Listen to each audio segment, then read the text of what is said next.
Muchas gracias a todos por estar esta tarde, esta noche con nosotros. Muchas gracias también a Herencia Cultural Cubana, a ANACAE y al Instituto de Estudios Cubanos y Cubanoamericanos de la Universidad de Miami por brindarnos esta oportunidad. Yo quiero presentarle a Raúl Eduardo Chao, que recibió su doctorado de la Universidad de Johns Hopkins a la edad de 25 años y después de un corto periodo en la industria norteamericana, sirvió durante 18 años en el mundo académico, durante los cuales fue director de Ingeniería Química de la Universidad de Puerto Rico y Detroit.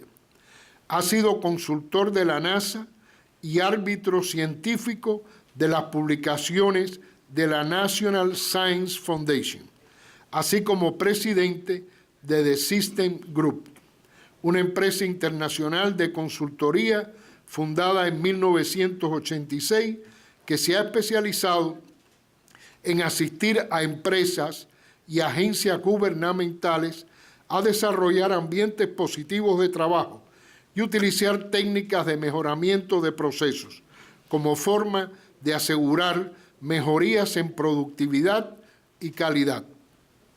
Ha escrito varios libros de temas científicos y también numerosos artículos en revistas técnicas y periódicas.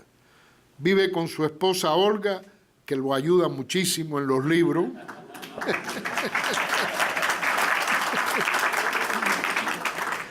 Entre París y Lakeland, en la Florida. En los últimos años se ha concentrado en temas cubanos y especialmente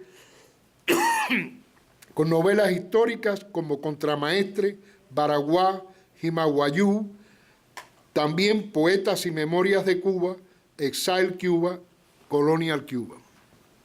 Ahora este libro, 3 Days in March, también fundamental para la comprensión del golpe de Estado del 10 de marzo de 1952, que indudablemente tuvo una trascendencia esencial en la historia de Cuba.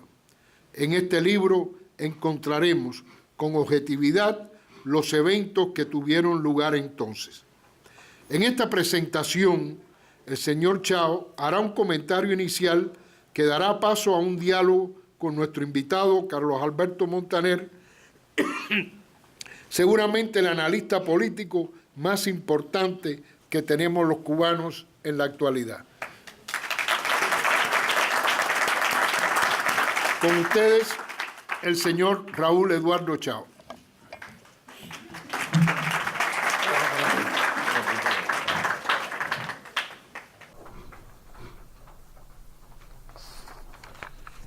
Muy buenas tardes a todos. Muchas gracias, Carlos Alberto, y muchas gracias, Manolo, por la presencia de ustedes aquí, y muchas gracias a ustedes también, porque en un día tan bonito como hoy, en vez de estar en la playa disfrutando con un picnic, están aquí para oír algo sobre Cuba, algo sobre esa Cuba que a todos nos sigue llamando la atención y nos sigue interesando. Yo quisiera, ¿se oye ahora allá atrás? ¿Se oye o no? Ahora sí. ¿Repito todo esto o no?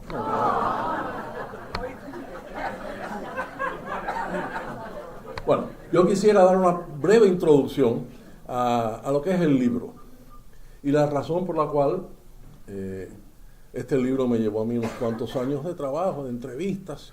A lo largo de los últimos quizás 10 años he tenido la oportunidad y el honor de entrevistar a mucha gente que participó en este fenómeno del 10 de marzo, de ambos lados. Muchos ex generales o los hijos de ex generales, ex combatientes, ex tenientes y sargentos del ejército constitucional cubano que fueron patrocinadores, que patrocinaron y que fueron miembros de este fenómeno que es el 10 de marzo. Algunos son gente ya muy mayor. Yo estaba comentando con Manolo Díaz que el 10 de marzo yo estaba en una esquina en la calle Ayestarán y Lombillo, esperando la guagua del colegio, cuando vino mi mamá y me dijo, no hay colegio hoy porque han dado un golpe de Estado. Yo tendría 6 o 7 años, pero igual Manolo, igual muchos de nosotros. Ahora, los que sí participaron de esto y fueron testigos vivos, pues en este momento tienen 80 años, 85 años, y muchos de ellos no se acuerdan muy bien de cosas, de manera que uno de los retos de este libro ha sido compaginar los testimonios de estas personas. De nuevo, han sido hijos de militares y de políticos de la época o los propios militares y políticos de la época. Yo quisiera comenzar haciendo una breve reseña de quiénes fueron los principales personajes de este problema. El principal personaje, por supuesto, fue Fulgencio Batista y Saldívar. Batista es uno de los presidentes de Cuba de origen más humilde. Si hay un presidente de Cuba que nació en un bohío con piso de tierra, fue Batista.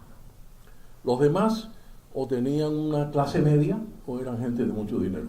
Pero Batista, desde ese origen tan humilde, debido a su estudio, su interés por aprender, Batista llegó a ser, primero, empleado de los ferrocarriles en Cuba.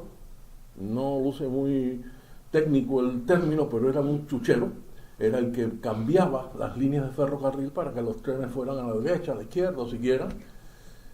Ya desde esa época piensa hacerse alguien, se mete en el ejército, se va del ejército decepcionado, vuelve a entrar en el ejército, estudia y se hace oficinista, taquígrafo del ejército.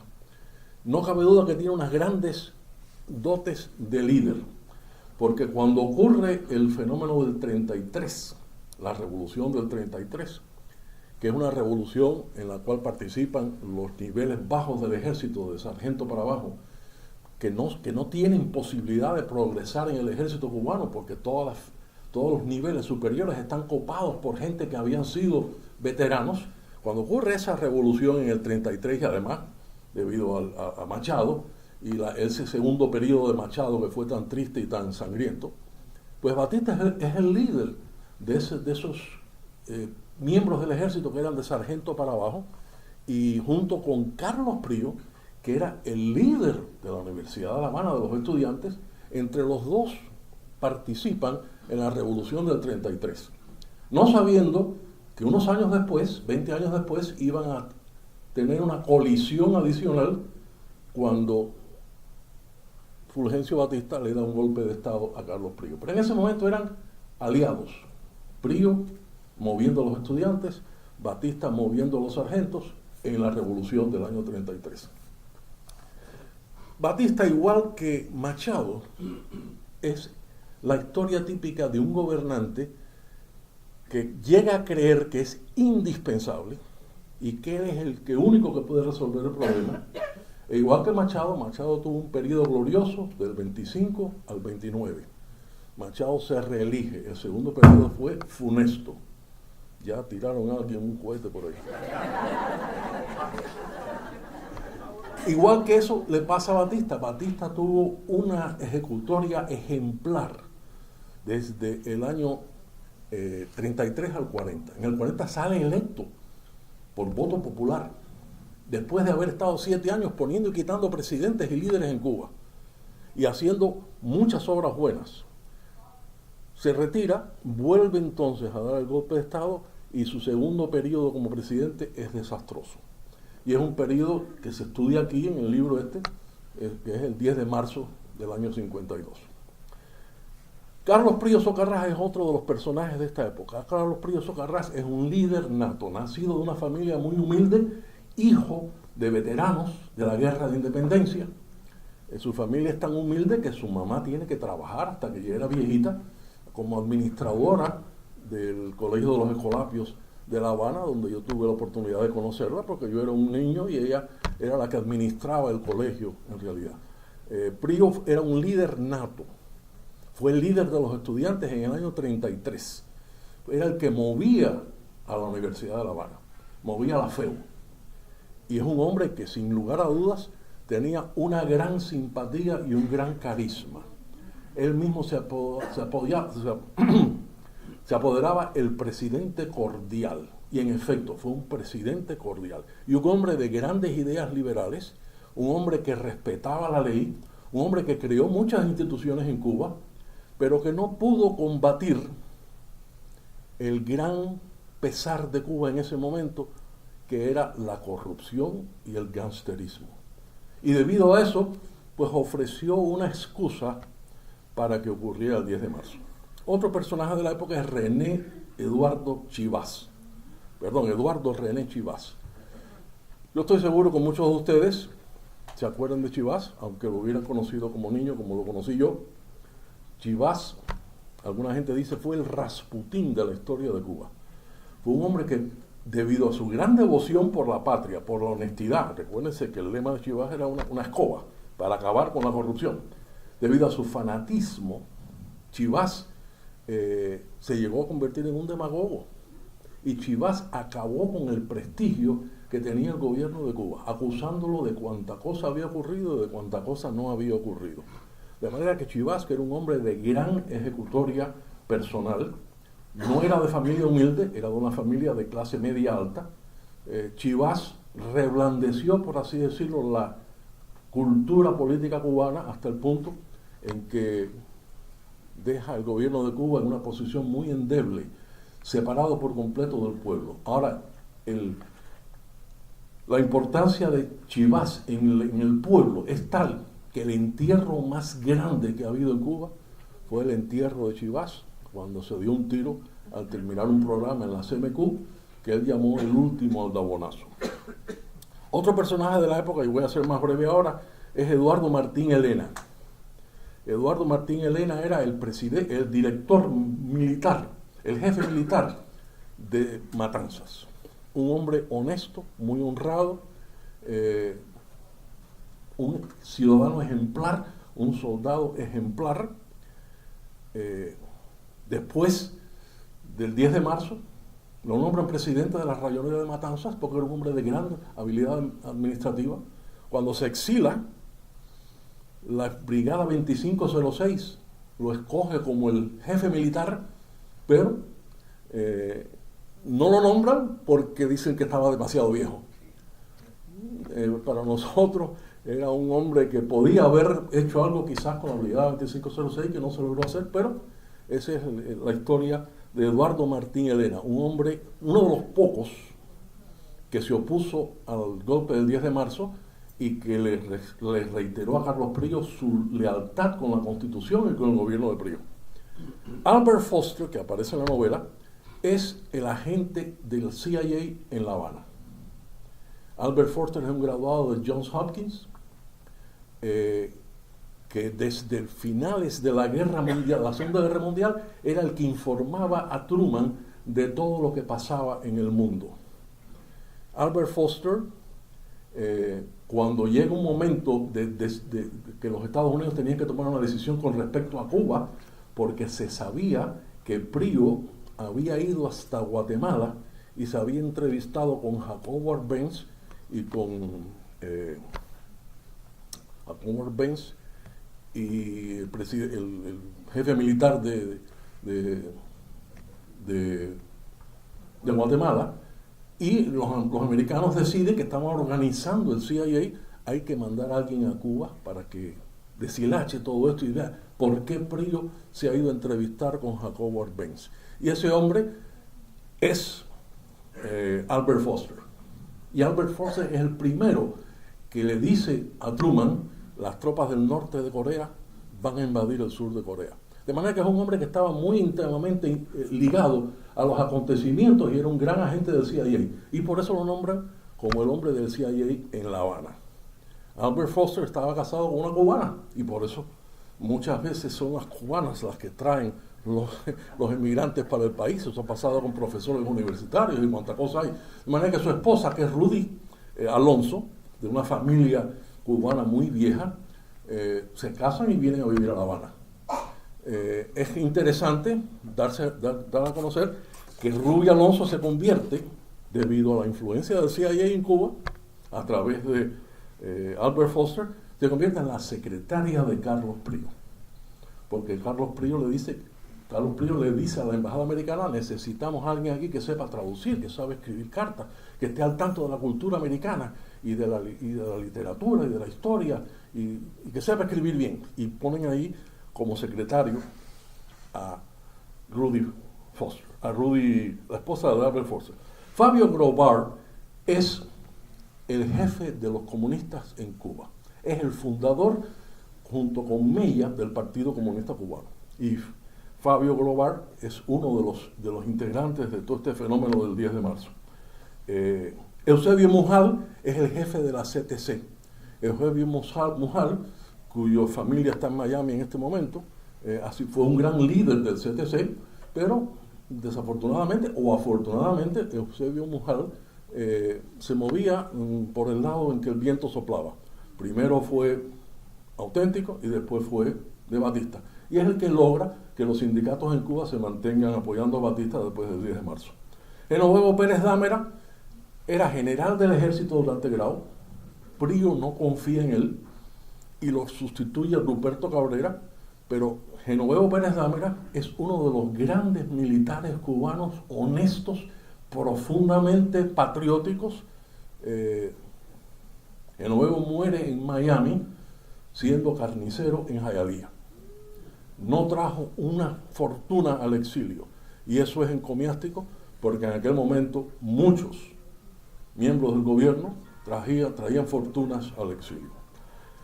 Damaso Sogo Hernández, que también tiene interés en esto, Damaso Sogo es el hombre que abre la puerta número 4 de Colombia para que entre Batista. Pero como todos los cubanos le habían dicho, a las 2 de la mañana vamos a entrar, y Damaso Sogo no estaba a las 2 de la mañana en la puerta del número 4. Y entonces tiene que bajarse alguien de uno de los carros de Batista, quitar la cadena, arriesgando su vida, porque ahí están los centinelas en la puerta número 4, y el hombre quita la cadena, uno de los que iba con Batista en el carro, para que pudiera pasar el carro de Batista. Y en ese momento llega Damaso Sogo corriendo por todo Colombia, 5 o 10 minutos más tarde de lo que habían acordado. De manera que por poco se acaba ahí el 10 de marzo. Arístides Sosa de Quesada, que también es un personaje aquí importante.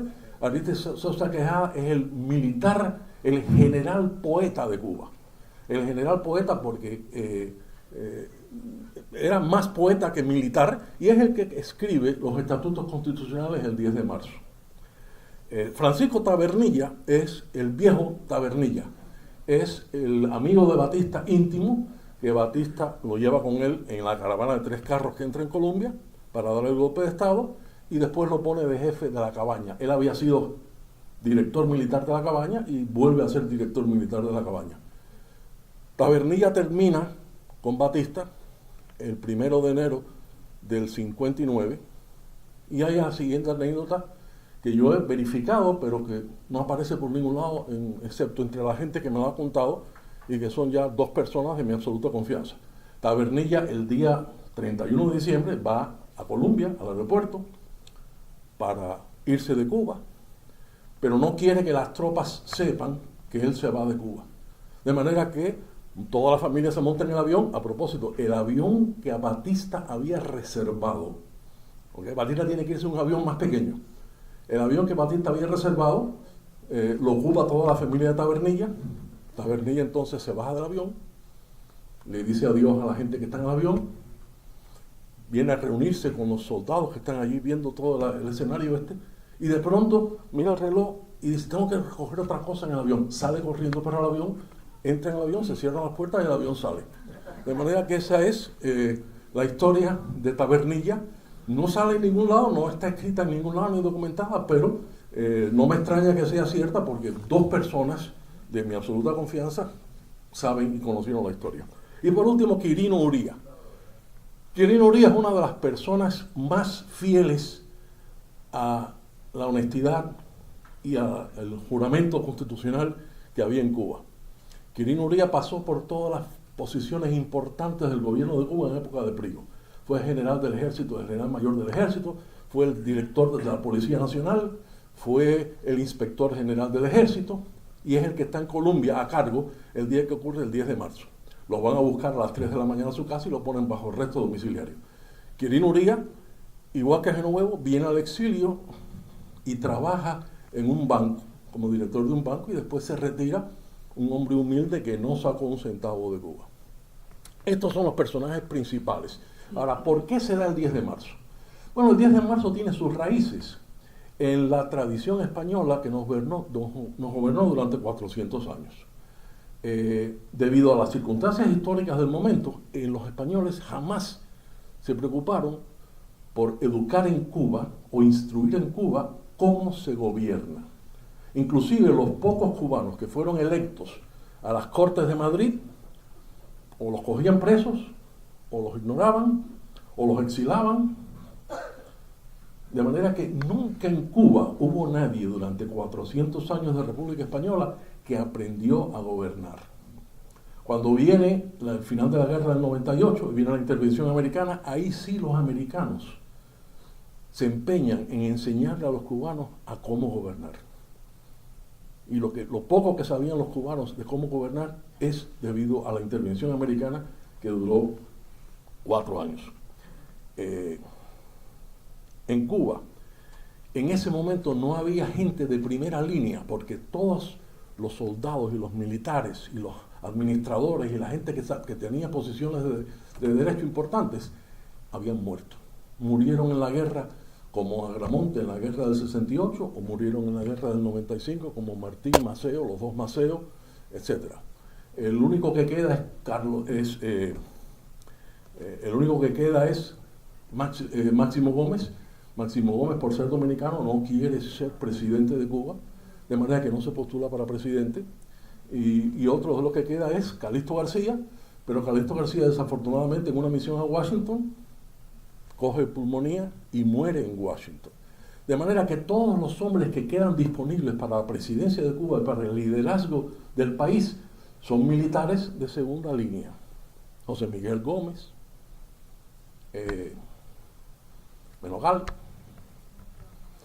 Machado, todos eran generales de segundo orden, no hay un solo general de primer orden. Y estos primeros presidentes de Cuba estaban acostumbrados a ser de segundo orden y a no tener mucho mando, de manera que cuando ocupan en Cuba la presidencia, José Miguel Gómez, etc., cuando ocupan en Cuba la presidencia, no saben gobernar y hacen de todo. Y son los que en Cuba crean un estado muy inestable en una república que acaba de nacer. Ahí se alzan los veteranos, se alzan los obreros, se alzan los negros.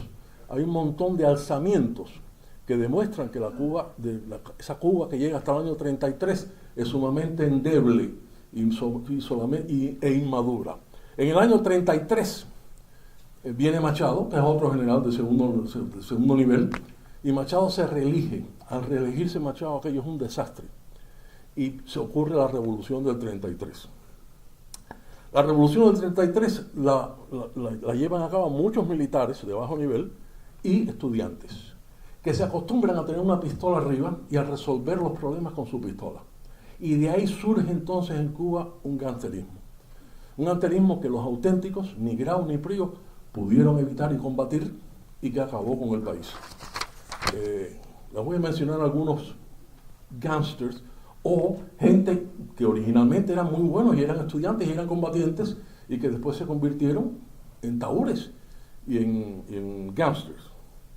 Jesús González Cartas, le llamaban el extraño. En inglés eso es the freak. ¿Ve? Orlando León Lemus, conocido como el Colorado. Abelardo Fernández, conocido como el Manquito. Eugenio Rodríguez Cartas. Eugenio Rodríguez Cartas, cuando al fin le toca morir, dice que quiere que lo entierren de pie, con un billete de $100 en cada mano y una pistola al cinto. Y ese mausoleo vertical está todavía en el cementerio de La Habana. Ahí fue donde enterraron de pie a Eugenio Fernández Cartas. Otro es Benito Remedios Langley. Benito Remedios, el lema era: cualquier cosa que te ofrezcan por tu voto, yo pago el doble. ¿Sí? De manera que ese es el clima que existe en Cuba cuando llega el gobierno del Prío y el gobierno de Grau San Martín. Batista puso y quitó generales y militares y presidentes en Cuba desde el 33 al 40, pero Batista sale electo en el 40. Y un gran reconocimiento que hay que hacerle a Batista es que Batista entrega el poder a Grau San Martín en 1944. Batista pudo haberse quedado ahí por todo el tiempo que le dio la gana, porque del 33 al 40 hizo lo que le dio la gana. Sin embargo, le entregó el poder a Ramón Sagrado San Martín. Y otro gran logro de Carlos Prío es que su hermano se postula para alcalde de La Habana frente a Nicolás Castellanos. Nicolás Castellanos tenía una herrería en La Habana que hacía rejas para las casas, ¿ok? Y había sido guagüero, había sido chofer de guagua, no tenía cultura, no tenía preparación y era republicano, no era auténtico. Se postula en contra de Antonio Prío, hermano del presidente. Y Prío tiene el gran gesto de reconocer que la alcaldía de La Habana en las elecciones ganó Nicolás Castellanos y a Nicolás Castellanos lo ponen como alcalde de La Habana. Y funge como alcalde de La Habana hasta el año 52, en que Batista, por supuesto, lo saca de esa posición. De manera que tanto Batista como Prío tienen grandes gestos y el error que cometen es Batista al entrar otra vez en la presidencia por segunda vez y Prío al perder totalmente el pueblo debido a no poder haber controlado el gangsterismo y la corrupción en Cuba. Yo me acuerdo de mi padre que tenía negocios en Cuba y que decía, los inspectores, estoy hablando de los años 50, los inspectores llegaban de Hacienda, llegaban a ver los libros y le decían a los dueños de los negocios, no, el libro no me interesa, son 50 pesos. Y así firmaban que todo estaba en orden y eso era típico de los inspectores de los negocios en Cuba. Que conste que eso también pasa mucho aquí en los Estados Unidos. Pero en Cuba era una plaga, era en toda la isla. La corrupción administrativa fue extraordinaria. De manera que eso dio lugar al 10 de marzo. El 10 de marzo, por supuesto, Batista reclama que es que Prío quería darse un autogolpe y Prío, que le había recomendado a mucha gente, defiéndete que te van a dar un golpe de Estado, no hace nada. Y cuando Prío se vira hacia las provincias para ver quién lo apoya, no lo apoya nadie, nada más que lo apoye Matanzas. De manera que esa es una visión muy rápida de lo que está ocurriendo antes y durante el 10 de marzo, y las consecuencias que trae para Cuba son terribles. Al ocurrir el 10 de marzo, se rompe el sistema constitucional, la constitución que ya había venido pedaleando fuerte desde el año 40, que es cuando surge la constitución, se desvanece por completo, a pesar de haber habido 12 años de vida constitucional, de repente desaparece, vienen unos estatutos, y en ese momento la gente dice cualquier cosa mejor que los auténticos de que Prío. Y Batista definitivamente adquiere una popularidad enorme en el pueblo de Cuba. Es cierto que después de Batista echó a perder todo aquello, pero hay que ver las fotografías del pueblo aglutinado frente a Palacio el 7 de marzo para felicitar a Batista cuando el atentado falla, del 7 de marzo del 53. Del 13. El 13 de marzo, exactamente. Prío pierde totalmente, ninguno de los generales, excepto Matanzas, lo apoya. Y Prío pierde totalmente la popularidad. Y en ese momento todo el mundo decía, cualquier cosa mejor que Prío. Igual que años después, en el año 59, nosotros los cubanos éramos tan vulnerables desde el punto de vista de madurez política, que en Cuba se decía cualquier cosa menos Batista. Y eso nos llevó a los 50 años que han pasado últimamente.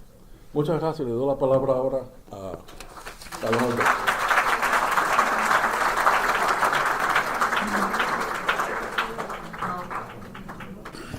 Yo voy a hacerte unas cuantas preguntas sobre el libro y algunas vez tú has empezado a responderlas de alguna forma. En primer lugar, ¿por qué es importante a los 62 años de haberse producido este hecho volver a tocar el tema del 10 de marzo? ¿Por qué?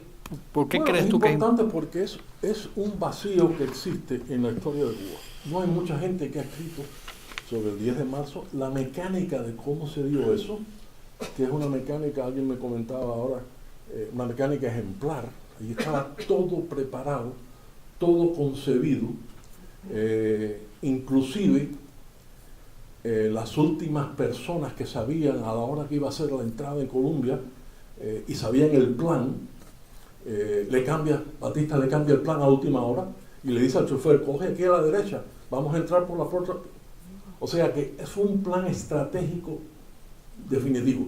Y se ha escrito muy poco sobre eso, se han escrito artículos, hay una documentación increíble en el Departamento de Estado de los Estados Unidos, porque si alguien sabía lo que estaba pasando en Cuba, es el CIA. Este señor Foster vivía en un apartamento interior donde podía subir a la azotea, se comunicaba por radio con alguien que estaba en la azotea del edificio de la embajada cubana, de la embajada americana, que era en Obispo número 7, en La Habana Vieja. De allí transmitían a Miami y se sabía todo lo que estaba pasando en Cuba. Es más, la composición del Consejo Consultivo que puso Batista, por ejemplo, la sabían en Washington 2 días antes de que se publicara en el periódico en Cuba, de que se publicara en la Gaceta Oficial en Cuba. O sea, hay mucha documentación sobre ese día, pero hay poca literatura. Hay una, en el libro de Hugh Thomas sobre Cuba, se dice que la víspera del 10 de marzo, el gobierno de Prío firma un acuerdo con la Agencia Central de Inteligencia. Lo que quiere decir que la CIA, ¿no? Es decir, el gobierno de los Estados Unidos no tenía ningún interés en derrocar a Batista. Déjame hacerte una observación, una precisión histórica. Realmente las armas que lleva Prío a Guatemala es al gobierno de Arévalo. Arévalo, sí. Arévalo. Que es... el ayudante de Arévalo es el que fue después presidente. Sí, pero es con Arévalo, que es con quien hay una relación. Prío estuvo... Es decir, no Prío, los auténticos estuvieron de acuerdo con el golpe contra... ¿Cómo se llama? Contra el Benz. Empezando por Raúl Roa, que escribió un artículo muy interesante sobre eso. Pero bueno, volviendo al tema de... Probablemente el tal Foster, que yo no conocía, hasta leer tu libro no sabía la existencia de Foster, es el que propicia el acuerdo con la Agencia Central de Inteligencia, entre Prío y la Agencia Central de Inteligencia, ¿no? Yo no he podido verificar que Prío tuvo ningún acuerdo con la Agencia Central de Inteligencia, a pesar de que lo vi en el libro de Thomas. La Agencia Central de Inteligencia estaba al tanto de todo lo que pasaba en Cuba. E inclusive... Pues sabían que iba a haber un golpe. Y sabían que iba a haber un golpe. E inclusive le avisan a Prío que había rumores entre la soldadera de que iba a haber un golpe de Estado. Pero hay muchas versiones. Pero no apoyan el golpe, ¿o sí lo apoyan? No lo apoyan. No apoyan, pero lo aceptan. Al final lo aceptan. Batista lo acepta en 24 horas. Yo no creo que apoyaran el golpe, pero sí lo aceptaron y no hicieron nada, excepto avisarle a Prío por distintos canales. Aquí se está hablando mucho de dar un golpe de Estado. Por supuesto, Batista dice que Prío es el que iba a dar un golpe de Estado. Se iba a dar un golpe de Estado a sí mismo para evitar que los ortodoxos ocuparan el poder. Y que para Prío era preferible que Batista ocupara el poder que los ortodoxos. Eso no es verificable ni ha sido verificado jamás. Lo que sí es cierto es que a Batista muchísima gente dentro de los auténticos, dentro del propio ejército, le advirtieron: aquí hay un movimiento serio para darle a usted un golpe de Estado, y Prío o se sentía demasiado fuerte o por las razones que fueran no le prestó atención a todo eso. Sí. Estoy acá sobre el capitán ayudante del presidente Batista y salí con él al exilio. El golpe de Estado del 10 de marzo no tuvo apoyo de la embajada americana, ni de la CIA, ni nadie se enteró. Pero sí habían 5 intentonas de golpe de Estado el 10 de marzo. Y efectivamente el doctor Prío le envió un mensaje a Batista para que encabezara un golpe de Estado.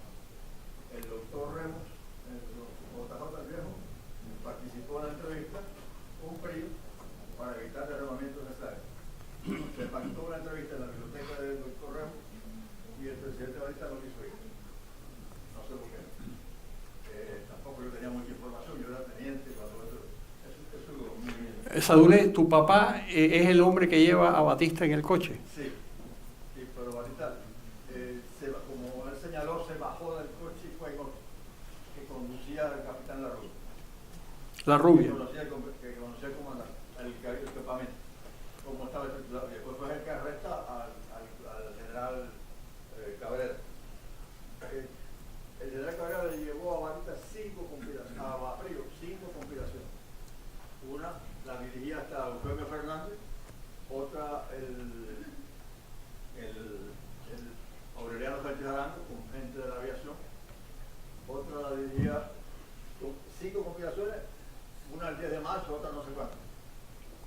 Sí, lo cierto es... Que dirige el coronel que participó en el 10 de marzo, el general que después no funcionó con Tabernilla. El coronel... Martín Díaz Tamayo. No, Tamayo era un hombre retirado, este estaba también retirado, él de la escuela militar. Sí, sé quién es, pero no me acuerdo ahora. Martín, no. No era Barquín. ¿Eh? No era Barquín. No, Barquín no era. Bueno, hay muchas. El felicito porque llevo no sé cuántos años exilado y es la primera persona que defiende el 10 de marzo y a Batista. Bueno, no es exactamente lo que ha dicho, pero No, yo simplemente me estoy limitando a exponer los hechos.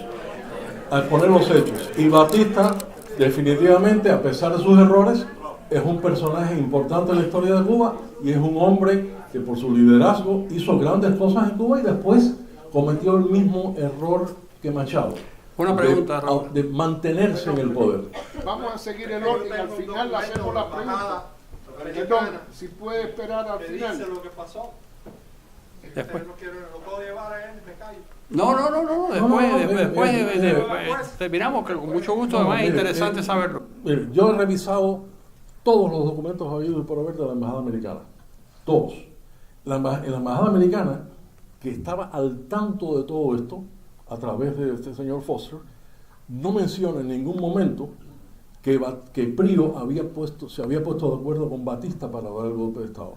Esa es una conjetura que se sabe desde entonces, pero que no ha sido probada ni con testigos personales, ni con testimonios personales, ni con los reportes que aparecen del CIA de esa época en Cuba. De manera que sigue siendo una conjetura que puede ser que haya sido, puede ser que no. La hipótesis de que Batista da el golpe porque en la encuesta previa que se hace, él aparece con el 10% de posibilidades de voto y que eso es lo que dice, no tengo ninguna posibilidad de ganar las elecciones, él era candidato y por eso es que, ¿te parece que es...? Sí, pero de eso a que Prío haya invitado a Batista a dar el golpe de Estado, eso puede ser que sí o puede ser que no, pero eso no está comprobado. Y no está en ningún lugar en los documentos de la Embajada Americana de la época. ¿Por qué, perdón? Y no creo que tenga sentido tampoco. ¿Por qué Mujal y Masferrer y algunos auténticos se ponen bajo la autoridad de Batista después de unos primeros 72 horas de vacilación? Bueno, Mujal se da cuenta, Mujal es el hombre de la CTC, sin lugar a dudas. Ahí está Irigoyen, están una serie de líderes de los eléctricos, de los telefónicos, etcétera, Porfiño, Rubiera, Pomar, pero Mujal es el hombre de la CTC. Y Mujal calcula que si Batista triunfa, como es evidente que iba a triunfar, y él no estaba del lado correcto de la discusión, iba a perder su autonomía, iba a perder su liderazgo de la CTC, de manera que Mujal, a pesar de su historial antibatistiano, por mucha época, acuérdate que Mujal también había sido comunista en los años 30, y Mujal... Y trotskista también. Y trotskista. Y Mujal, como buen comunista, estaba favoreciendo el lado por donde sopla el viento, por así decirlo. Y Mujal sí, se unió, a los pocos días se unió al gobierno de Batista y estuvo en el Consejo Consultivo y un montón de cosas. Y entregó la CTC a las huestes de Batista. Lo que él decía no era eso. ¿Eh? Perdóname, lo que él decía no era eso. Lo que decía Mujal era que él había preservado, que había llegado a un arreglo con Batista, donde Batista no se metía en la CTC y él Sí, eso es cierto. no atacaba al gobierno de Batista. Llegaron a una especie de en tan cordial, ¿no? Una Sí, especie, sí. No tanto. y ahí eso es y es la explicación, y es una explicación muy marxista. Es decir, Mujal sigue pensando como un marxista y lo que piensa es que realmente ese golpe es un golpe que se da en una estructura política que no es la de los obreros, que los intereses de los obreros van por otro lado. Pero de todas maneras, ¿por qué es tan pasiva la sociedad cubana ante el golpe del 10 de marzo? Bueno, la sociedad cubana estaba harta de la corrupción, el gangsterismo, etc. Y igual que en el 31 de diciembre del 58, cualquier cosa era mejor que Batista, en ese momento cualquier cosa era mejor que los auténticos que están en el poder. La sociedad estaba cansada de asesinatos. Unos días antes matan a Cosío del Pino. Lo matan, le dan 17 tiros, creo que fueron, cuando estaba sentado en un café en el Prado. Él era el dueño de la radio cadena Habana. Y no pasó nada. Mataron a uno de los hombres más populares en Cuba, no populares de políticos, sino periodistas. Fue presidente de la Cámara. Presidente de la Cámara. Y no pasa nada. Y eso fue, para mucha gente fue el golpe de gracia de que aquello no tenía solución, de que el gangsterismo y el revanchismo y todo eso en Cuba tenía que haber una mano fuerte que lo controlara. Y por eso mucha gente dijo, a lo mejor es Batista el hombre que lo puede hacer. ¿Qué hizo Grau, que era un hombre muy popular en Cuba todavía en esa época? ¿Qué hizo Grau el 10 de marzo? A Grau no le gustó el 10 de marzo, pero Grau prácticamente no hace nada. Grau ni lo condena, ni lo favorece, más bien no le molesta como auténtico, pero ya Grau estaba en un sector del autenticismo muy decadente, con menos gente de la que normalmente hubiera tenido, y Grau prácticamente no participa en exaltar gente ni nada, al contrario, cuando ocurren elecciones posteriormente, ¿Y por qué, accede a postularse para que haya unas elecciones que tengan sentido. por qué Prío no resiste físicamente? ¿Por qué no, por qué no Prío trata de hacerlo? ¿Eh? Trata de hacerlo. Prío trata de hacerlo, busca en Matanzas alguien que tenga un regimiento y que apoye el sistema constitucional, piensa que Santiago y Matanzas son los dos únicos lugares, trata de llegar a Matanzas. En el libro yo narro la trayectoria de él yendo hacia Matanzas y cómo se detiene en Catalina de Güines, esperando a que pasara por allí Tony Barona.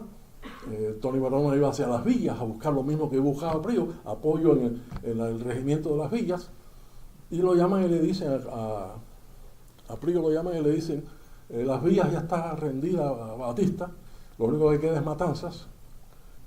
Matanzas trata de comunicarse con La Habana, con Colombia, le dice a la gente de Colombia, ustedes son unos traidores, han traicionado la Constitución, yo aquí voy a resistir hasta que no pueda más, pero en definitiva tiene que entregar el mando de Matanzas porque todas las provincias lo habían hecho ya, y sobre todo en Oriente, que era la segunda más importante.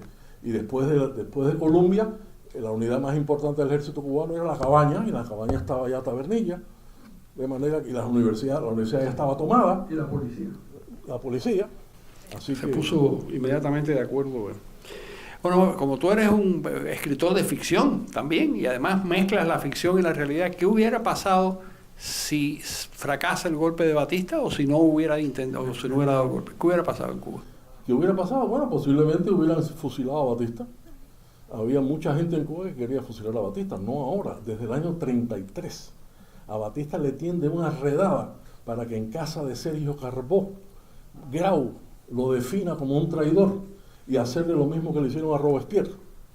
Primero que hable, no dejen hablar a Batista, porque si Batista habla, convence a la gente. Antes de que hable Batista, que empezamos a gritarle traidor, y ahí mismo lo cogen los estudiantes, lo llevan para Colombia y lo fusilan. De manera que a Batista mucha gente le tiene ganas.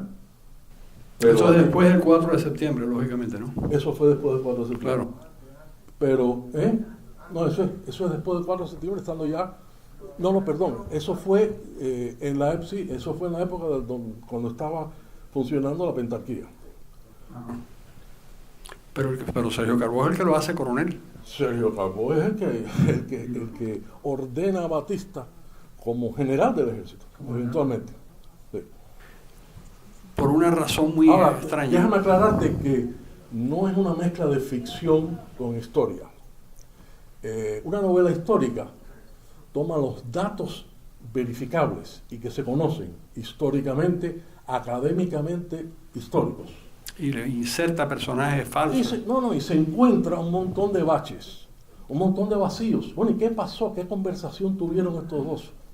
Y entonces una novela histórica lo que hace no es crear una Pero tú en ficción. el libro reproduces algunas conversaciones, por ejemplo. Sí, sí, sí. ¿Y esa ¿Qué es conver- lo que hace? ¿Qué es lo que hace una novela histórica? Se imagina lo más lógico, que es consistente con lo que pasa Claro. antes y lo que pasa después y con los tiempos, y entonces rellena ese vacío con algo que no es verificable, que es una invención si tú quieres, pero que lógicamente es como llegar a una calle y en vez de coger el bache, rellenar el bache primero y después seguir. De manera que no es estrictamente ficción o fantasía, es una fantasía civilizada, ordenada e intelectual. No es una fantasía. Muy bien. Ahora, yo creo que es un buen momento para que usted resuma el documento ese y le pregunte a Raúl. Bueno, este es un dispatch, una carta que era embajador en Viole. Cuba en aquel momento. Tiene un nombre francés, William Viola. Viole. Lo que dice es que Miguel Ángel de la Campa lo había citado a él para decirle que estaba molesto Batista porque Estados Unidos no lo había reconocido su régimen.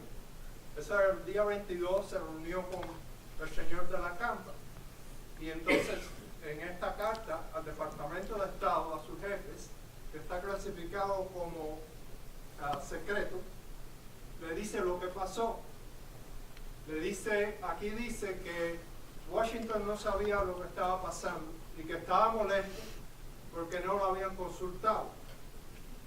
El señor embajador le dijo al señor de la Campa que estaban con problemas acerca de el poder que tenían los sindicatos, que no se podía despedir a nadie. También tenían problemas con que Batista había tenido tantos amigos comunistas y qué es lo que iba a pasar. Y eso es lo que dice. Ahora, entonces, por fin, Estados Unidos reconoció a Batista en el día 28 de marzo. Después fue Inglaterra, que estaba esperando lo que hicieron los americanos, estaban nerviosos, ¿qué está pasando? Si usted quiere, yo se lo sé. No, yo conozco esa carta y la carta inclusive está descrita en el libro. No sé si lo habrás visto. Okay. Pero, mira, el CIA conocía exactamente lo que estaba pasando en Cuba, sin lugar a dudas. Bueno, Todo. eso puede ser, sí. Todos lo conocían lo que estaba pasando en Cuba. De manera que no hay nada que hubiera sorprendido a los americanos, a Washington, cuando las noticias le llegaban a Washington antes de que lo supiera la gente en Cuba. Antes de que en Cuba existieran rumores, antes de que algún periódico publicara algo. Y eso pasó, por ejemplo, con la lista de los que habían accedido a ser miembros del Consejo Consultivo. Esa lista llega a Washington 2 días antes de que se formalice inclusive en Cuba. De manera que yo creo que la evidencia es que el CIA estaba totalmente al tanto de lo que estaba pasando en Cuba. Y tiene en Cuba como agente principal a este individuo Foster, que después fue el jefe de las operaciones del CIA en Europa. De manera que yo creo que yo conozco esa carta y sé que hubo un pequeño lapso en el reconocimiento de Batista por el gobierno americano, pero el gobierno americano ya había dado a entender que cualquier cosa que pasara, que hiciera Batista en Cuba, era aceptable. Ahora, Raúl, Porque al gobierno americano también, que tenía muchos americanos inversiones en Cuba, lo que le convenía era que en Cuba hubiera orden, tranquilidad, paz y progreso. Y los auténticos no estaban ofreciendo eso. De manera que la alternativa de que Batista fuera el hombre fuerte en Cuba y volviera a la tranquilidad a base de golpes, si tú quieres, que había entre el 33 y el 40, es evidente. Sin embargo, Raúl, Prío sí le ofrecía al gobierno de los Estados Unidos lo que era más importante en ese momento para el gobierno de los Estados Unidos, que era el anticomunismo. Habían intervenido los sindicatos comunistas, les habían quitado la estación de radio, Sí. y lo mismo que pasó en Cuba estaba pasando en Chile en ese momento. Es decir, había una especie de ejecución combinada de una política exterior que convenía dentro del espíritu de la Guerra Fría lo que Estados Unidos estaba planteando y lo que estaban haciendo. Yo creo que Estados Unidos no tenía ningún aliciente para quitarse a Prío de arriba. Prío era un aliado objetivo. Por supuesto que sí, pero la falta de control militar y control policíaco en Cuba, en una época en que cualquiera podía matar a cualquiera, con una tradición y una facilidad extraordinaria, eso representaba una amenaza para los inversionistas americanos, porque esa es una situación que no es ni estable ni inestable, sino es metaestable, que quiere decir que cualquier cosa desencadena una ruptura total. Inestable es que está pasando malas cosas, estable es que no está pasando nada, metaestable es eso. Las apariencias son de que esto está bien, pero cualquier golpecito produce una inestabilidad inmediata. Creo que Javier Figueroa quería decir algo y después Hugo Aragón. Javier, que es un historiador cubano.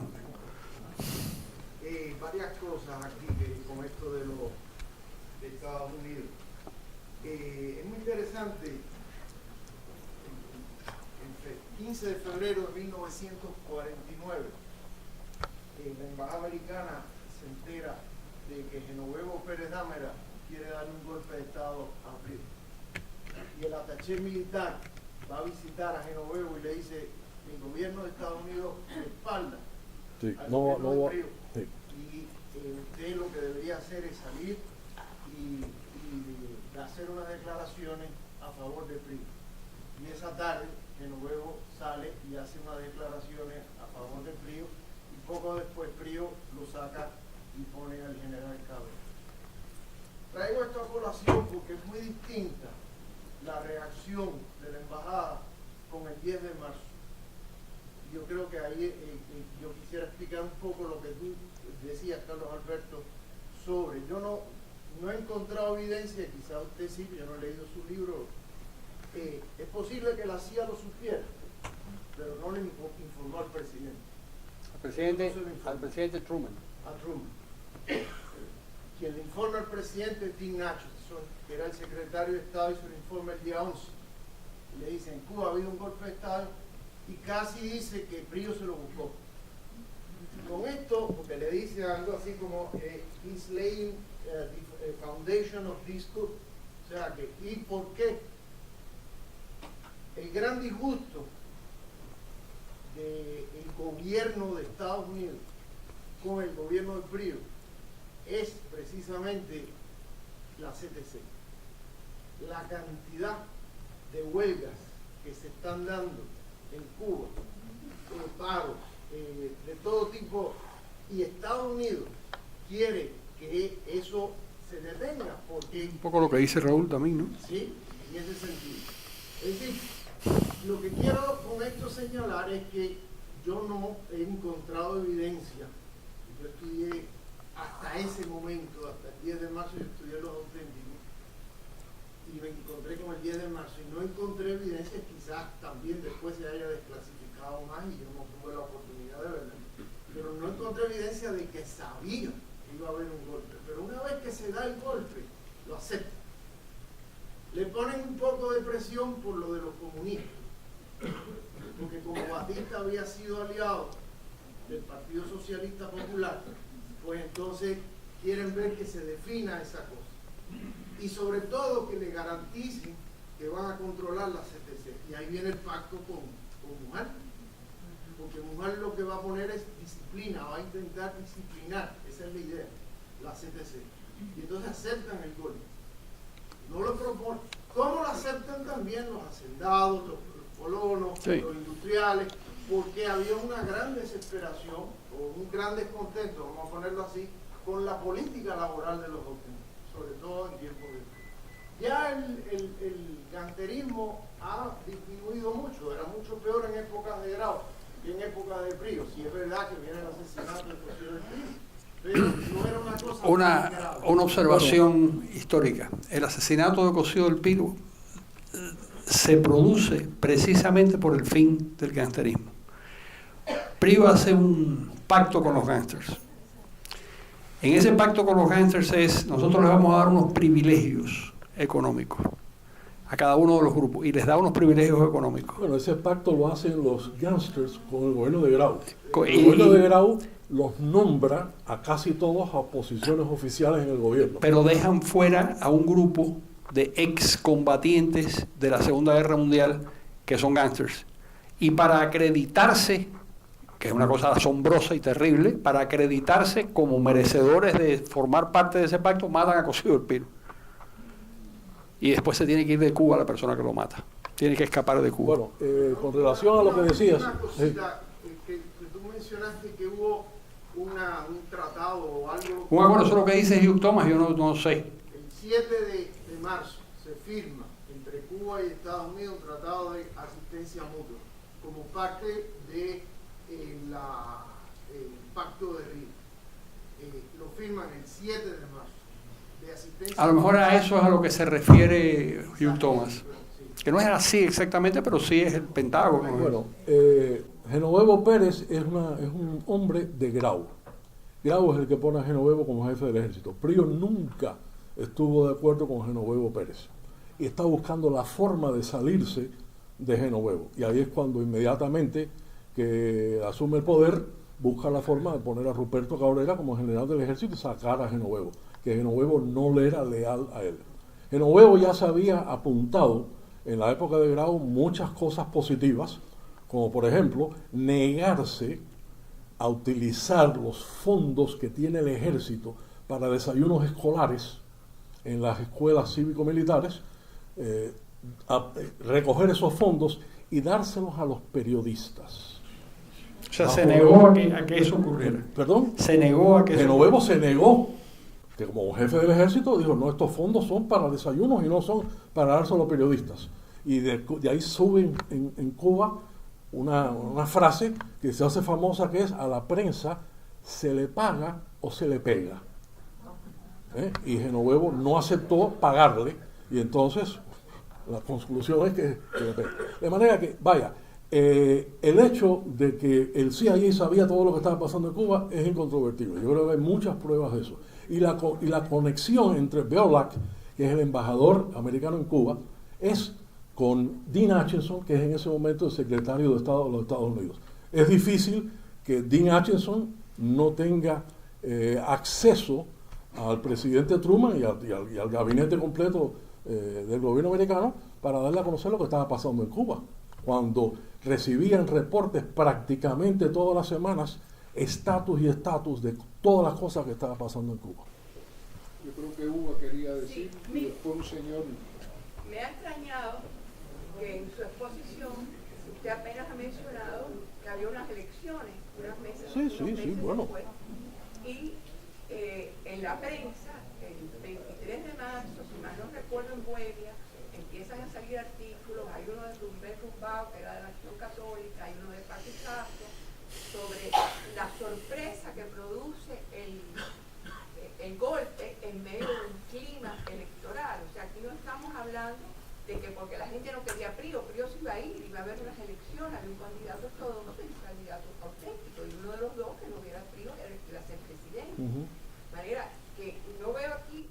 Bueno, las bases de establecer que Prío quería que Batista diera el golpe de Estado era precisamente para evitar que los ortodoxos ocuparan el poder en las elecciones que venían en junio, primero.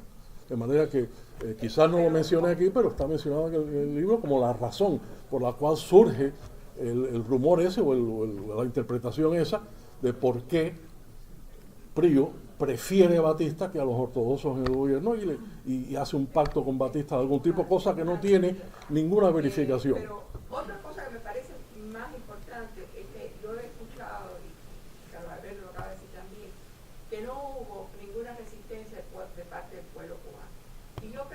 recordar, por ejemplo, los estudiantes cubanos que el 20 de mayo del 52 hicieron un entierro simbólico de la Constitución del 40, que había aprendido el imaginario nacional cubano y que por eso el golpe de Estado, yo creo que sí es rechazado por la población cubana en los medios que podía, y dan 20.000 personas a esa manifestación, a ese entierro simbólico de la Constitución. Hay 7 concejales que renuncian cuando la firma de los estatutos. Hay manifiestos del Partido Ortodoxo, hay manifiestos de Acción Católica, hay manifiestos de los partidos políticos, hay artículos de periodistas.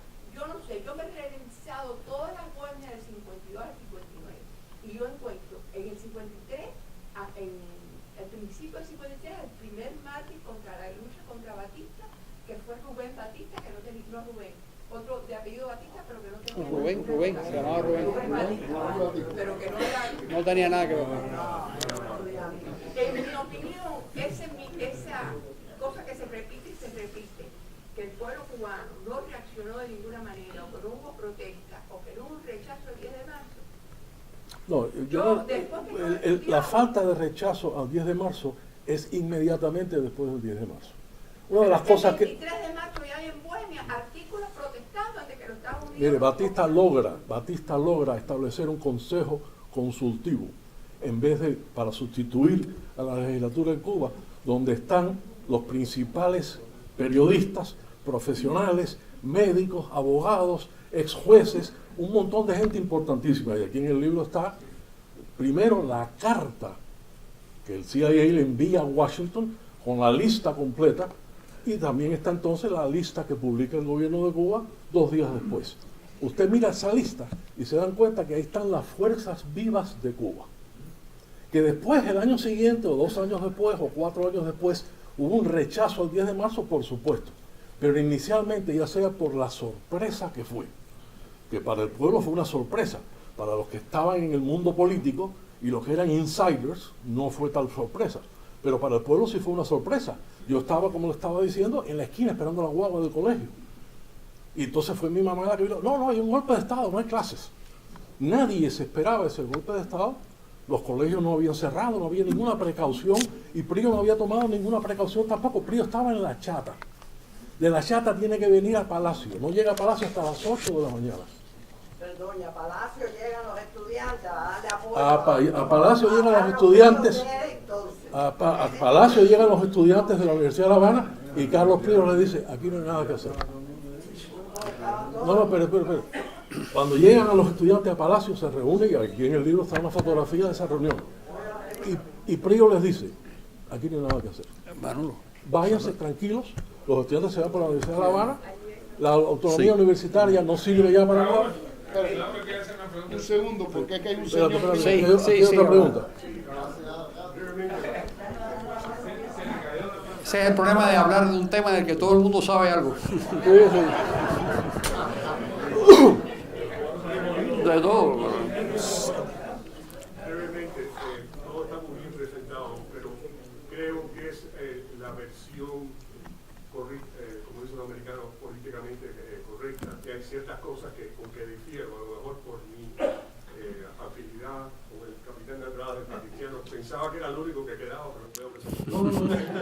No, Sadulé es un personaje. Primero que nada, usted da a entender que Batista controló con un criterio absoluto la época del 33 al 40. Cualquiera que lea sobre el coronel Mendieta y Federico Laredo Urú, saben que eran 2 hombres de armas a tomar. Y la gente no habla de ellos por eso, porque eran 2 hombres que Batista apoyó y que eran intachables. Eso primero. Segundo, durante la época del 33 al 44, los gángsters estaban dormidos, porque la leña que le dio Mendieta con Pedraza para luchar contra los gángsters fue también de proporciones históricas. Cuando viene el 44, la versión de los batistianos es que Grau pone, aquí lo escribí en el libro de Hugh Thomas, a Fabio Ruiz de la ARG, de Acción Revolucionaria que Guitera. había secuestrado a Eutimio Falla en los años 30. A ese lo hace, ¿cómo se llama? Jefe de la policía de La Habana. Entonces ponen a Emilio Trova en la policía. exacto. Y a Salabarriga. Y a Salabarriga lo pone de jefe de Marianao. Y una cosa de lo que usted no habla es que el primer golpe de Estado lo dio Grau poniendo a Paulina su cuñada de primer ministro. Eso no se habla, no debe hablar de eso. Y que ella, con el inciso K, que venía del Ministerio de Educación, era la que le pagaba a los gangsters.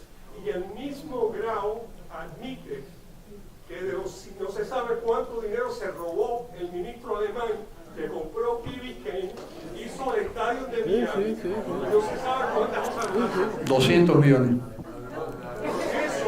Con eso se compró, yo no digo que Carlos Prío tuviera parte de eso, pero con eso se compró la elección del 48. Así que cuando la gente dice que a lo que había era la Inmaculada Concepción y de repente vino Batista a acabar con eso. No. Nadie está diciendo eso. El último punto que quiero decir es Batista era parte del pecado. La pugna de Chivás no fue contra Batista, fue contra los auténticos. Cuando mataron a Chivás, Cuando murió, Chivás se suicidó. Cuando se suicidó, los ortodoxos le achacan el problema a Prío. Y cuando las elecciones le decían Prío de la elección para la cabaña. Así que Prío sabía que si él perdía y el candidato auténtico, que era primo hermano de una tía mía, era muy buena persona, pero muy mal candidato. Si Batista no se mete, a lo mejor lo que hubiera venido es una guerra civil. Mire, con relación a Chivás, para empezar por el final, con relación a Chivás, por supuesto, los ataques de Chivás eran contra los auténticos. ¿Ok? Y los ataques a inversiones en Guatemala, de Sánchez Arango, etcétera. Y no tenían nada que ver con los ataques de Batista. El proceso Orfila, donde se mataron los departamentos de policía de Cuba, la secreta contra Marianao, contra la policía de La Habana. Y donde mataron inclusive todavía hablan de la Constitución de Cuba. Bueno, lo que pasa que, mire, Grau es parte de la revolución del 33. Grau tiene la siguiente tesis con relación a esos muchachos universitarios, muchos de ellos, y políticos de Cuba, que durante la revolución del 33 se acostumbraron a tener una pistola arriba y que después se convirtieron en gangsters. Y la tesis de Grau era muy sencilla, y me van a perdonar algunas palabras un poco crudas. La tesis de Grau es la tesis de la tienda de campaña y los osos. Cuando usted va al campo y tiene una tienda de campaña, es preferible tener los osos dentro de la tienda de campaña orinando para afuera que tenerlos afuera orinando para adentro. Y lo que hizo Grau fue incorporar a todo este elemento en su gobierno, a ver si se tranquilizaban, si tenían poder, si tenían dinero, si tenían seguidores, y dejaban a un lado los atentados, los asaltos y todas las cosas que estaban haciendo. Esa tesis no le funcionó a Grau ni le funcionó a Prío tampoco. Prío trató de acabar con eso, por ahí Lo único que tengo que decir es que, después de toda la conversación, es que su futuro está muy... No se oye. Va a tener un muy buen futuro porque va a tener que hacer como 2 o 3 libros más. La otra cosa que quería decir era que, sabiendo, y usted mismo lo ha confirmado, sobre la historia de Cuba, la intervención de los Estados Unidos, que siempre han estado vinculados muy bien, y pensar que ellos sabían todas estas cosas que estaban pasando en Cuba, no se puede hacer un pensamiento que ellos mismos, que ustedes piensan que no pudieran haber estado afectando el proceso del 10 de marzo, porque nada más ellos, usted piensa de verdad que ellos nada más que eran un espectador. Bueno, mire, cuando surge muy brevemente, cuando surge la República, los americanos le meten la enmienda plata a la Constitución. Eso en Cuba nunca se pudo olvidar. Inclusive en los años 30, cuando al fin se deroga la enmienda Platt, todavía existe el antiamericanismo por la intervención americana en Cuba. Por supuesto, nadie menciona que Estrada Palma pidió la intervención americana, que José Miguel Gómez pidió una intervención americana, que Zayas pidió una intervención americana, que el ejército cubano pidió una intervención americana. Cada vez que en Cuba había alguna fuerza política o una fuerza económica que estaba en decadencia, que estaba a punto de desaparecer, porque estaban abusando de ella, llamaban a los americanos. De manera que en Cuba teníamos una relación de odio-amor hacia los Estados Unidos. Y por eso es que los Estados Unidos trataron en esa época, y después durante todo este siglo, hasta ahora, trataron de no intervenir en los problemas de Cuba. Una pregunta. ¿Por qué los americanos vetan a Bartolomé Mazó para la presidencia contra Estados Unidos? Bueno, fíjate, en ese momento, el único que queda vivo de la gente del 68 es Tomás Estrada Palma. Sí. Que haya tenido rango en el 68. Bueno, Bartolomé tuvo las 3 guerras. Sí, Bartolomé tuvo las 3 guerras, definitivamente. Máximo Gómez va a Nueva York a buscar a Tomás Estrada Palma para convencerlo de que sea el candidato a la presidencia. Y lo convence. Y Tomás Estrada Palma, que a propósito se había exilado, después en el 78, se había exilado no, lo llevaron preso para España, lo metieron en la cárcel en España y después lo soltaron. Tomás Estrada Palma viene para los Estados Unidos y se hace muy americano en su estilo y en su metodología. Y cuando accede a ser presidente de Cuba, Tomás Estrada Palma quiere hacer de Cuba una democracia, una república democrática con tanta honestidad y honor como la que existe en los Estados Unidos. Tomás Estrada Palma vuelve a Cuba medio americanizado, con mucho orgullo, y por eso es que se buscan los problemas que se buscan. Entonces, Bartolomé Mazó accede ante la realidad de que ahí está Tomás Estrada Palma, un grande que fue presidente de Cuba en armas, y Bartolomé Mazó se retira voluntariamente de la campaña. No es porque lo forzaron los americanos, ni lo forzaron los liberales, ni los conservadores. Yo tengo en mi colección, con Olga, una carta de Bartolomé Mazó que le escribe a Tomás Estrada Palma cuando se retira de su candidatura. Y dice, usted es el que debe ser presidente de Cuba, porque usted había sido ya presidente de Cuba. Una señora, hay una muchacha, sí, por favor. Yo siempre digo que con la política existe su hermano gemelo, que es la iglesia. Y todo esto, ¿qué estaba pasando? ¿Qué componente tenía la iglesia vaticana? Y todo estaba pasando. Bueno, figúrese que la iglesia en Cuba se mantuvo al margen en el 59, a pesar de los atropellos. Se mantiene ahora prácticamente al margen, buscando su permanencia y buscando su existencia. E hizo lo mismo al final, hizo lo mismo en la guerra del 95. La iglesia de Cuba, para asegurar su permanencia, asegurar su existencia. El 10 de marzo le dieron el apoyo porque fue el cardenal Arteaga Galliga a darle reverencia a Fulgencio Batista. Ese mismo día. Mire, el 10 de marzo, poco después del 10 de marzo, al cardenal Arteaga le entraron a golpes. Y fue la gente del gobierno. Lo que pasa es que esos fenómenos a veces no se pueden explicar. Mira, a ver, Salvat, tú eres el que tienes el que dirige aquí el manicomio eres tú. No, es Salvat.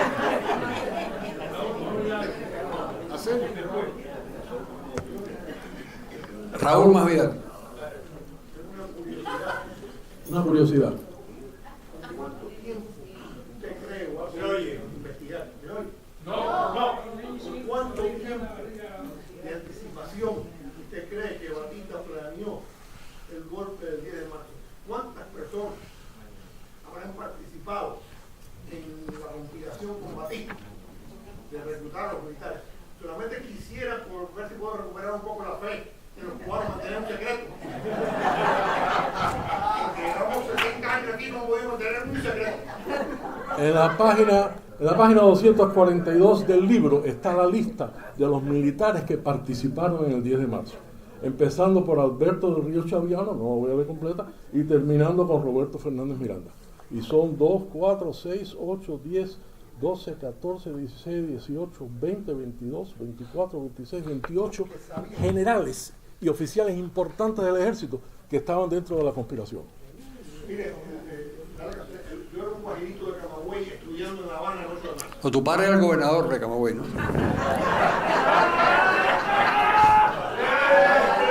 Era senador.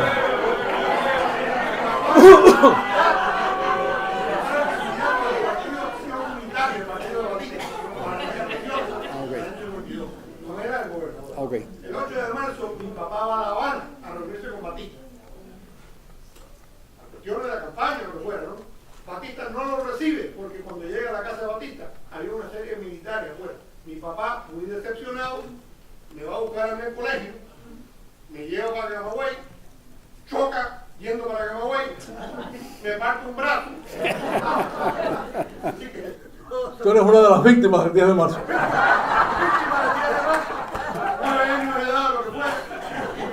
y me he quedado siempre con curiosidad, porque aquello que mi papá se encontró que no lo recibieron. Ah, no, era la conspiración, Hernando. Sí. Dice que llegó allí y los militares Sí. No. lo vieron y era el candidato a gobernador. Todo el mundo sabe aquí dónde estaba Cuquine. Era lo importante si Sadulé lo sabía o no. Sadulé, ¿tú sabías que iba el golpe o no? No. ¿Tú no? ¿Y tu padre lo sabía? Pero la reunión fue en casa de Mirta. Esa reunión que dice él, de los militares, fue en casa de Mirta, la quinta de él. Ok. Bueno, Batista tenía en su finca de Coquine, el arquitecto que hizo la casa, que ya estaba hecha, se la remodeló a Batista, convirtió el campo de tenis en una biblioteca. Batista leía muchísimo y uno de los grandes méritos de la autoformación de Batista. Batista no era un soldado cualquiera y en esa biblioteca se llevaron a cabo todas las reuniones para la preparación del golpe. Hasta el último detalle, ¿cuántos automóviles iban a participar? Batista compra 3 automóviles idénticos en Armand Motors, negros. Después los cambia a última hora porque dice, puede haber alguien que esté esperando 3 carros negros entrando en Colombia, de manera que después los cambia. Les dice a todo el mundo, parqueen en el parqueo Tropicana. ¿Okay? ¿Por qué? Porque en el parqueo Tropicana a las 3 de la mañana había un montón de gente parqueada, de manera que es falso lo que dice, o es mala información lo que dijo hace poco, no sé quién, que dice que parquearon en el parqueo de Belén. No fue en el parqueo de Belén, que estaba vacío. Parquearon en el parqueo de Tropicana. O sea, hasta el último detalle, Batista le dijo a todo el mundo, no traigan armas largas, traigan solamente una pistola cada uno, para que no parezca, y vengan vestidos de civiles, no de militares. O sea, ahí se planeó hasta el último detalle. E inclusive, entre un grupo pequeño, que eran los que iban en el carro de adelante, que en el carro de atrás iba Justo Luis del Pozo, etcétera, pero en el carro de adelante iba Batista con Tabernilla. Se planeó cambiar de todos los carros en un parqueo para que sean unos carros nuevos y que nadie supiera que 3 carros distintos entrando con un montón de gente. Mi nombre es Jorge Cajías, soy médico venezolano y tuve la suerte que me llegó el correo y la invitación para este evento. La pregunta se refiere a la importancia que tiene la historia, porque la historia política tiene que darnos una lección en el presente, porque este evento tiene que llamar a la reflexión sobre lo que ocurre en el presente, en el siglo XXI, de acuerdo a lo que viene ocurriendo en toda la historia de Latinoamérica. Fenómenos parecidos ocurrieron en Venezuela y con su diferencia y similitudes, pero ahí vamos, por el mismo camino. Me llama la atención mucho el ganterismo. Incluso Rómulo Gallego, que fue presidente de Venezuela, tuvo la oportunidad de escribir un libro sobre el ganterismo y ahí citaba uno de los grandes gantes de la época, que era Fidel Castro. La brisna de paja en el viento. Sí. Preciosa novelita. Nosotros en Venezuela... Ediciones Universal. En Venezuela tenemos un fenómeno político, vamos a llamarlo político entre comillas, que se refiere a los colectivos armados bolivarianos que formó Chávez desde el año 2002, 2001, y que hoy en día tiene una activación muy importante, que en febrero del año pasado, cuando ocurrieron las manifestaciones y las protestas estudiantiles, formaron parte junto con la Guardia Nacional Bolivariana en el asesinato de más de 43 estudiantes.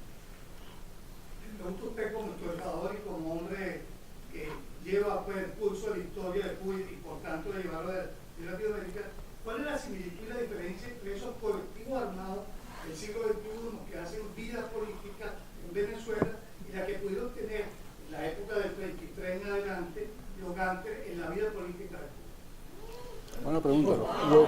Muy buena pregunta.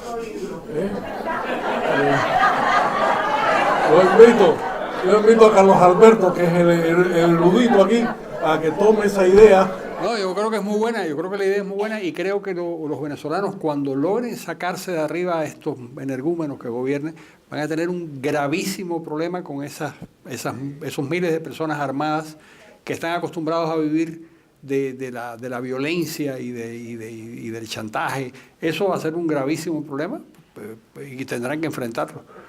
Los cubanos no supimos hacer eso bien, desgraciadamente, aunque es verdad que ya en la última etapa de Prío el gangsterismo había amainado muchísimo. Había tribunal de cuentas, había muchas cosas. Pero sí, prepárense para un invierno largo. Si está exilado, los primeros 40 años son los más difíciles. Después de la cosa. Yo quisiera hacer una pregunta también. Yo tenía 11 años cuando el 10 de marzo, y estaba en Sagua la Grande, mi pueblo. Fuimos al colegio, pero a las 12 del día nos mandaron para la casa a todos. Pero reflexionando sobre toda esa época, yo no sé si Prío estaba de acuerdo con el golpe, si Batista, por qué dio el golpe, pero reflexionando sobre esa época, lo que sí entiendo y me parece seguro, que había un proceso electoral caminando, que había una posibilidad de elecciones y de mantener un proceso democrático y un Estado de Derecho en Cuba, que es lo que buscamos nosotros para el futuro. ¿Por qué se rompió? Y esa responsabilidad de romper ese Estado de Derecho realmente ha tenido un factor muy negativo en la historia de Cuba y nos ha traído después la consecuencia de este sistema que tenemos ahora. Eso es muy cierto. Eso es muy cierto. Y jamás se podrá saber la verdadera razón por la cual ocurrió ese golpe. Porque una de las cosas que el CIA transmitió a Washington es que en el seno del ejército había ya un movimiento para dar un golpe de Estado a Prío que no era de Batista, sino que era de Jorge García Tuñón. Bueno, es el que empieza. Y esa tesis duró por mucho tiempo y después cayó en desagrado por mucha gente. Pero García Tuñón, a propósito, es el que se bajó del carro de Batista para quitar la cadena y dejar el paso por la posta 4 para que Batista entrara. Y ese es el momento en que llega Sosa corriendo.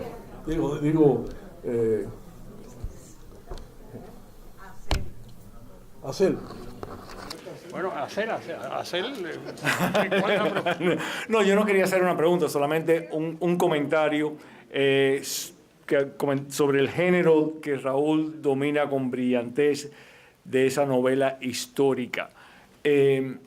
Aquí estamos con una audiencia de personas que conocen la historia, inclusive algunos que participaron sobre esa historia, pero la importancia para mí que tiene este género que Raúl, repito, domina con esa brillantez, y yo he tenido la oportunidad de leerlas y en algún caso presentarlas, es para la nueva generación, para nuestros hijos que no se van a sentar a leer un libro de historia tradicional. Es decir, que yo les recomiendo muchísimo, si quieren hacer regalos para esa nueva generación, este tipo de escritura que Raúl hace es extraordinariamente bueno para esa nueva generación, nuestros hijos, nuestros nietos, y me encantaría que poder compartir y que Raúl siguiera escribiendo este tipo de novela de historia para llevar adelante esos conocimientos históricos nuestros.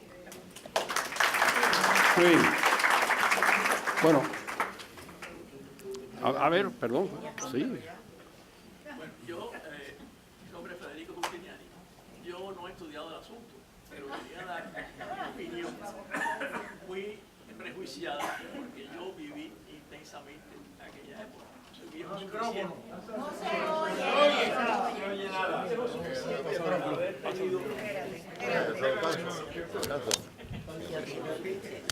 Y decía que soy viejo suficiente para haber podido vivir aquella situación de primera mano.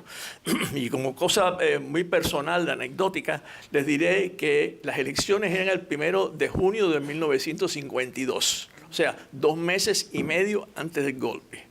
En esas elecciones en esas elecciones yo iba por primera vez a votar. Y el grado de frustración que yo tuve con el golpe de Estado fue inmenso. Entre paréntesis, después en este país yo no he dejado de votar ni en la más mínima elección, porque creo que es no solamente un derecho, sino es un honor poder votar y participar en las elecciones. El hecho de la motivación de Batista, todos son suposiciones. Yo voy a poner la mía. Yo creo que Batista no era tan generoso ni tan amante de la patria para dar el golpe de Estado para resolver el problema del gangsterismo. No, eso yo no lo acepto. Yo creo que él fue ansias de poder. Como Carlos Alberto decía hace un momento, la última encuesta mostró que Batista tenía un 10% de la población. O sea que iba a perder definitivamente. Y Batista tenía ansias de poder y de volver otra vez a tener el poder de Cuba. De manera que yo creo que esa es la motivación por la cual él dio el golpe de Estado. No es el gangsterismo, yo no creo que era tan generoso de sacrificarse por la patria para acabar con el gangsterismo. Eso yo creo que es totalmente utópico. Estoy de acuerdo completamente. Una de las cosas que alega Batista es que, y le decía a Portel Vilá, y esa conversación existe en el récord, Batista le dice: tengo entendido que hay una serie de soldados que van a dar un golpe de Estado bajo García Tuñón y son inexpertos, no saben en lo que se están metiendo, no saben cómo hacerlo, por eso yo he decidido ser el líder de ese grupo. Esa fue una de las versiones que dio Batista de la razón por la cual daba el golpe de Estado. Raúl, uno de los logros de la presidencia de Carlos Prío fue el establecer el Tribunal de Cuentas. Tribunal de Cuentas, la gente tenía mucha esperanza de que fuera lo que podía parar la corrupción política en Cuba. ¿Tú crees que eso en particular influenció a Batista y el elemento de corrupción que existía en Cuba para tumbar y darle el golpe de Estado a Carlos Prío? Bueno, definitivamente Prío fue un gran presidente. No pudo controlar el gangsterismo ni pudo controlar las huelgas y un montón de cosas que estaban pasando en Cuba, pero Prío creó instituciones muy sólidas en Cuba. Cuando a Prío le decían después en el exilio: usted fue un mal presidente, decía: no. Yo no fui un buen presidente, pero yo fui el mejor presidente que tenía Cuba. Y eso en muchos aciertos es verdad.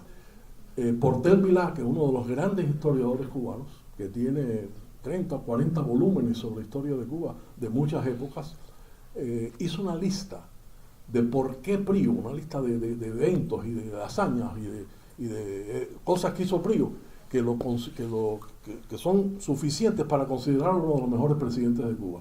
Y esa lista está aquí, en una de las páginas del libro, de todo lo que dijo Portel Vilá, que no era priista, porque yo he visto entrevistas de Portel Vilá en películas donde no se expresa muy bien sobre Prío, pero en ese momento en que hace unas declaraciones, hace un escrito diciendo todas las cosas buenas que había hecho Prío en Cuba. Y Prío, sin lugar a dudas, había sido un gran líder estudiantil, había sido uno de los motores de la Revolución del 33, fue el que trajo los civiles a la Revolución del 33 y fue un presidente cordial y posiblemente el presidente más democrático que ha habido en Cuba.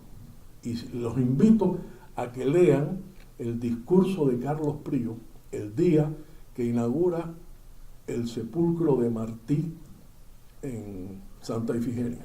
Es un discurso maravilloso que vale la pena leerlo para sentirse como el orgullo de haber sido cubanos con ese hombre como presidente. Y para felicitar a Prío por haber elegido a Juan Bosch para que le escribiera los discursos, porque lo escribió Juan Bosch. Sí. No, y Prío Y Prío le dio albergue en Cuba, a muchos demócratas de alto nivel latinoamericanos que se habían tenido que exilar. Juan Bosch estaba exilado en Cuba. Oye, trabajaba con Prío, le escribía los discursos de Prío. Junto con Rómulo. Y eso es normal. Prío le dio mucho, que toda esta gente tuvieron que salir tumbando de Cuba el 10 de marzo. Era la Legión del Caribe, ¿no? Sí, formó parte de la Legión del Caribe. A ver, eso es una historia también curiosísima. Nadie ha escrito sobre ello. Otro libro. Otro libro. Bueno, pero eso que estás diciendo es tan importante que lo que hay detrás de la cabecita de Fidel es la experiencia de la Legión del Caribe. Es decir, Fidel es un tipo formado en esa locura intervencionista que existió en los años 40, donde los cubanos trasegaban armas a Guatemala, donde los costarricenses llevaban armas y ponían armas, y los venezolanos ponían las armas para luchar contra Trujillo. Es decir, existió toda... Fidel no inventó el internacionalismo, lo proyectó a unas dimensiones tremendas, pero toda esa atmósfera es lo que él se forma en eso. No es ninguna casualidad que él estuviera en Caballo Confite. Y es una vergüenza para nosotros cubanos el no haber hecho algo más definitivo el 1 de enero, sabiendo que estaba ocupando el poder en Cuba un hombre que había participado en Cayo Confites, un hombre que había participado en el Bogotazo, que tenía fama en la Universidad de La Habana de gángster, y que el propio Quirino Uría, que después fue jefe del ejército y uno de los militares pundonorosos de Cuba, se enfrentó a Fidel Castro en muchas ocasiones por el pandillismo de Fidel Castro y porque las cosas que estaban pasando en Cuba y que estaban dirigidas por Fidel Castro. Y es una vergüenza para todos nosotros que el 1 de enero, bajo el lema de en vez de Batista cualquiera, hayamos recibido a Fidel Castro, la verdad, con 90% posiblemente de la población. Si el hombre se hubiera postulado en ese momento, hubiera salido. Para terminar, porque tenemos que irnos de aquí, porque si no, Jaime Sochlicky nos vota. Termino con una anécdota, porque yo también tenía 9 años en ese momento, pero en mi... No, tú tenías más. ¿No? En esa época, Salvat me llevaba a la escuela cogido de la mano. Y mi padre había participado en un ante la prensa, que había sido un día antes, y se le ocurrió preguntar. Se le ocurrió porque no tenía la menor idea de nada, él no sabía de la conspiración. ¿Qué pasaría? No sé cuál de los candidatos era el que estaba entrevistado. Y le preguntó, ¿y qué usted haría si Fulgencio Batista da un golpe de Estado? Aquello fue una cosa tan sorprendente que esa noche llamaron a mi casa 40 veces para decirle, tú estabas en la pomada. Y él, el pobre, no sabía absolutamente nada de eso. Esa noche había dormido en casa, que se iba a mi padre era del Partido Ortodoxo, y se iba a inscribir en el Partido Ortodoxo Ernesto de la Fe. Estaba durmiendo en casa, era mi padrino. Y al día siguiente lo llaman, que ha habido un golpe, le ofrecen el Ministerio de Información a Luis Ortega dice que no, y propone a Ernesto de la Fe.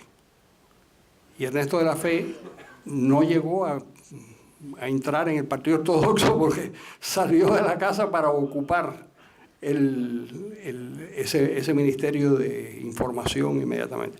Lo que demuestra un poco el grado de... Bueno, yo tengo una anécdota maravillosa yo sabía que había dado un golpe, sabía que él era el ministro de Información y iba a jugar pelota al anfiteatro. Y el guardaparque nos quita la pelota. Y digo, sí, yo tengo un tío que es ministro. Y entonces me fui con todos los negritos y con toda la tropa al ministerio que estaba en la calle Prado.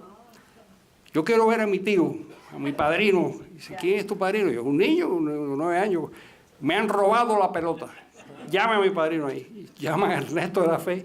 Y Ernesto de la Fe es un país de gente tan irresponsable que dice que te robaron la pelota. Eso hay que arreglarlo inmediatamente. Y coge dos perseguidoras y nos monta a todos nosotros en 2 perseguidores y va a buscar la pelota con nosotros. Cuando ese pobre guardaparque vio 2 perseguidoras que iban a buscar la pelota, ese pobre hombre durante 7 años, cuando yo llegaba al parque ese, se me hacía la reverencia. En fin, una irresponsabilidad absoluta de bueno, cómo funcionaba ese país, ¿no? Bueno, muchas gracias a todos por su asistencia. Y gracias a Carlos Alberto y a Salvat.